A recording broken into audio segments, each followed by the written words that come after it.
অনেক শিশু বা অনেক বড়রা আছেন যাদের একটু ঠান্ডা বাতাস লাগলেই কাশি শুরু হয়।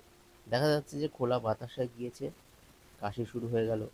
তারপর দেখা যাচ্ছে যে একটু ঠান্ডা ওয়েদার পড়েছে, সেক্ষেত্রে কাশি শুরু হয়ে গেল। তাহলে ঠান্ডা বাতাস যদি তার শরীরে লাগে বা ঠান্ডা আবহাওয়া যদি তৈরি হয়, সেক্ষেত্রে তার এই কাশির বৃদ্ধি হয় এবং কাশির সমস্যা শুরু হয়। সেক্ষেত্রে ব্যবহার করা যেতে পারে 4টি মেডিসিন।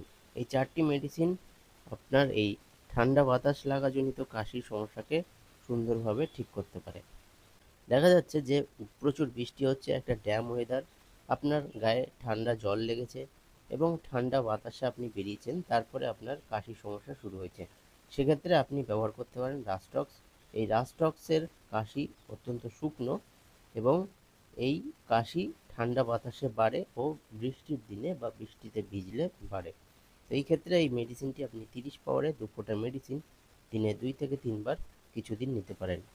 তারপর দেখা যাচ্ছে যে এই ঠান্ডা বাতাস লাগলেই আপনার কাশির সমস্যা শুরু হয় এবং এটাতে আপনি অনেক দিন ধরে ভুগছেন।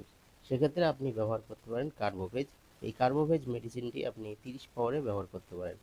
দেখা যাচ্ছে যে সে ঠান্ডা বাতাসে লাগলেই আপনার কাশি শুরু হয়ে যায় এবং তার সাথে শ্বাসকষ্টের ভাবও আসে, অর্থাৎ অ্যালার্জি সমস্যা কিন্তু বাড়ে এবং এই কাশিটাও আপনার অ্যালার্জিক কফ টাইপের শুকনো কাশি এবং আপনাকে অনেক কাশতে হয়।